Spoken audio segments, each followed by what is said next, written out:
Hello student, welcome to the vision academy education. और हम इस वीडियो में आज पढ़ने वाले हैं one of the most important concept of the physics, gravity. तो इस वीडियो में हम देखेंगे ग्रेविटेशनल फोर्स के फॉर्मूलाज, उसके डेफिनेशंस और उसके इक्वेशंस देखेंगे और उसकी कुछ प्रॉपर्टीज देखेंगे। ओके, जो कि न्यूटन का एक बहुत ही इंपॉर्टेंट या बहुत ही फेमस रिनाउंड डिस्कवरी है, ग्रेविटेशनल फोर्स। तो चलिए हम स्टार्ट करते हैं सबसे पहला ग्रेविटेशनल फोर्स के डेफिनेशन के साथ। Gravitational force is directly proportional to the product of the masses of the two objects and is inversely proportional to the square of the distance between them। अगर हम दो ऑब्जेक्ट के masses को अगर हम मल्टीप्लाई करेंगे तो वो डायरेक्टली प्रोपोर्शनल रहेगा ग्रेविटेशनल फोर्स के, और इन्वर्सली प्रोपोर्शनल रहेगा उस दो ऑब्जेक्ट के बीच में जो डिस्टेंस है, अगर हम उसका स्क्वायर करेंगे तो चलिए हम इसको देखते हैं एक इक्वेशंस के फॉर्म में। तो अगर हम इसको इक्वेशंस के फॉर्म में देखते हैं तो ये डेफिनेशंस आपको और भी क्लियर हो जाएगा प्रैक्टिकल यूज के लिए। तो चलिए देखते हैं।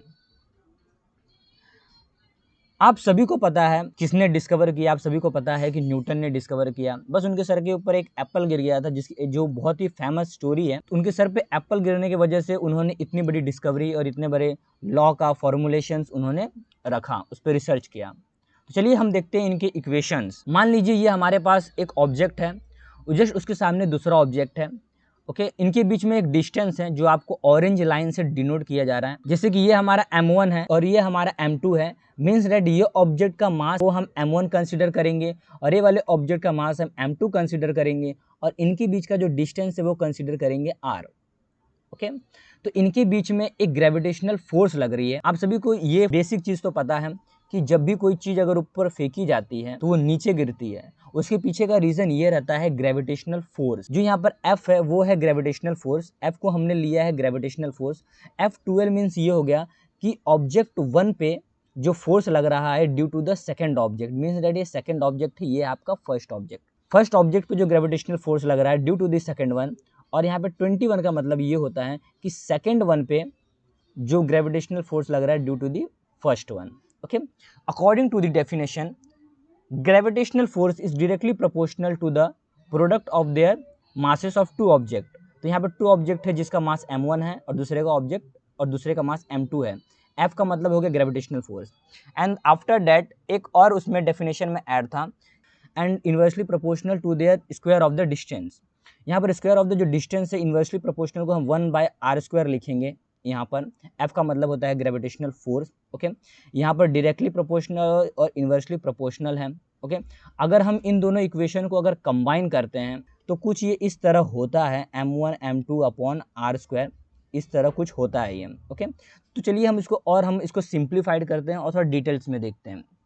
F इज डायरेक्टली और inversely proportional to the m1 m2 upon r²। Okay, तो यहाँ पे जो ये प्रोपोर्शनलिटी का जो साइन है, यहाँ पे एक्चुअली इसको टेक्निकल टर्म्स में अगर हम ग्रीक लेटर में देखेंगे इसको अल्फा बोला जाता है। तो जो ये अल्फा है एक प्रोपोर्शनलिटी का साइन यहाँ पे डिनोट किया गया है। तो अगर हम इस प्रोपोर्शनलिटी साइन को अगर हटाते हैं, उसके बीच में अगर हम इक्वल टू लगाते हैं तो यहाँ पर एक कॉन्स्टेंट आता है G, जिसको हम बोलेंगे यूनिवर्सल ग्रेविटेशनल कांस्टेंट। और इस G का जो वैल्यू है वो है 6.67 इंटू 10⁻11 न्यूटन मीटर स्क्वायर पर kg²। ओके, यहाँ पर यूनिवर्सल ग्रेविटेशनल कांस्टेंट इसलिए इसे कहा गया है क्योंकि अगर हम अर्थ के अलावा यूनिवर्स में कहीं पर भी जाएं तो हमें जो एक वैल्यू पुट करना रहेगा G का, वो हमें यही पुट करना पड़ेगा 6.67 इंटू 10⁻11 न्यूटन मीटर स्क्वायर पर kg²। ओके, ठीक है। तो ये था हमारा ग्रेविटेशनल फोर्स का एक सिंपल फॉर्मूला। इक्वेशंस के डेफिनेशंस के थ्रू हमने इक्वेशंस में इसको कन्वर्ट किया है। तो चलिए अब हम देखते हैं ग्रेविटेशनल फोर्स का प्रॉपर्टी। पहला प्रॉपर्टी ये है कि जो ग्रेविटेशनल फोर्स है वो एक सेंट्रल फोर्स है। मीन्स डैट ये हो गया कि अगर ये ऑब्जेक्ट है, यहाँ पर ऑब्जेक्ट रखा मैंने 1 और यहाँ पे ऑब्जेक्ट रखा मैंने 2, तो दो ऑब्जेक्ट के बीच में जो फोर्स रहेगा एक दूसरे के सेंटर पॉइंट से लगा रहेगा, एक दूसरे के सेंटर ऑफ मास से लगा रहेगा। ओके, तो उसको इसीलिए हम उसको बोलते हैं सेंट्रल फोर्स। तो सेंट्रल फोर्स का डेफिनेशन एक्चुअली ये है कि the central force is the classical mechanics, it defined as the force that is acting on an object which is directed along the line joining the object and the origin. Means that जो ये centre point होता है एक object को, जिसको हम origin consider करते हैं, तो इनके बीच में जो एक लाइन रहेगा, उनके बीच में जो एक डिस्टेंस रहेगा, तो ग्रेविटेशनल फोर्स उसी लाइन में एक्ट होएगा, उसी लाइन में डायरेक्टेड होएगा, इसीलिए हम उसको बोलते हैं सेंट्रल फोर्स। ग्रेविटेशनल फोर्स को बोलते हैं सेंट्रल फोर्स। ओके, दूसरा है कि gravitational force is an attractive force. Okay, ये दोनों ऑब्जेक्ट एक दूसरे को अट्रैक्ट करते हैं, सो डैट इसको बोला गया है ग्रेविटेशनल फोर्स को अट्रैक्टिव फोर्स। इसका डेफिनेशन ये है, the force of attraction between all masses in the universe, specially the attraction of the earth mass for bodies near its surface. Near its surface mean जैसे कि हम हो गए, हमारे जो बिल्डिंग्स हैं, हमारे जो ट्रीज़ हैं, हम जो भी हम यहाँ पे एक्टिविटीज़ करते हैं अर्थ के ऊपर, जो भी सरफेस पे हमें, वो सारी चीज़ें किससे अट्रैक्टेड हैं? अर्थ के बॉडी से अट्रैक्टेड हैं। Okay, and the third point is gravitational force is an independent of medium. मान लीजिए हमने कोई दो ऑब्जेक्ट लिया और उसको हम स्पेस में लेकर गए, तो वहाँ उनके बीच में जो ग्रेविटेशनल फोर्स रहेगा वो सेम रहेगा अगर हम उसको वाटर में भी रख के मेजर करेंगे तो मीडियम का ग्रेविटेशनल फोर्स पे कोई असर नहीं होता है, चाहे आप उसको एयर में मेजर करो या वैक्यूम में मेजर करो या आप वाटर में मेजर करो, so that it is called as the gravitational force is independent of medium. Okay, the force of gravitation is same in all medium. तो जो ग्रेविटेशनल फोर्स होता है वो न्यूटन के थर्ड लॉ के सिमिलर होता है।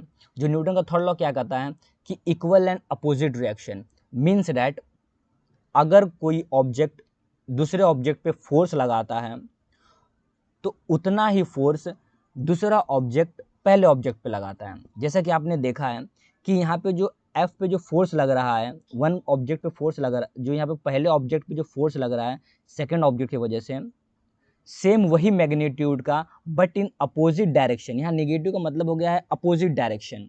ओके, उसके अपोजिट में, तो जो सेकंड वाले ऑब्जेक्ट पे लगेगा फोर्स वो फर्स्ट ऑब्जेक्ट की वजह से लगेगा। मीन्स डैट यहाँ पर दोनों ऑब्जेक्ट एक दूसरे पे बराबर फोर्स लगा रहे हैं। Okay, but in opposite direction. Okay, बात यहाँ तक समझ आई? ठीक है। And the last point it is valid for only point mass. ये एक बहुत ही इम्पॉर्टेंट कंसेप्ट है, एक बहुत ही इम्पॉर्टेंट प्रॉपर्टी है ग्रेविटेशनल फोर्स की। मान लीजिए हमारे पास दो ऑब्जेक्ट है, ये है हमारा दो ऑब्जेक्ट, पहला ऑब्जेक्ट इधर है और यहाँ पर है। जैसा कि मैंने आपको बताया था कि जो ग्रेविटेशनल फोर्स होता है वो centre of mass, means that object का जो सेंटर होता है उसी के लाइन में डायरेक्टेड होता है। हमारे पास जो सोलर सिस्टम में जो सन है और यहाँ पर अर्थ है। ओके, तो ये अगर हम दूर से देखते हैं, तो अगर हम एक इमेजिनेशन करते हैं, इनके बीच में इतना बड़ा डिस्टेंस है, इतना बड़ा डिस्टेंस है इनके बीच में, हम बड़े बड़े ऑब्जेक्ट को, एक हैवी ऑब्जेक्ट को, एक बड़े सेलेस्टियल बॉडी को एक दूसरे के नज़दीक रख के उनके बीच में हम ग्रेविटेशनल फोर्स नहीं निकाल सकते हैं। हमें उनको एक पॉइंट मास कंसीडर करना पड़ेगा निकालने के लिए।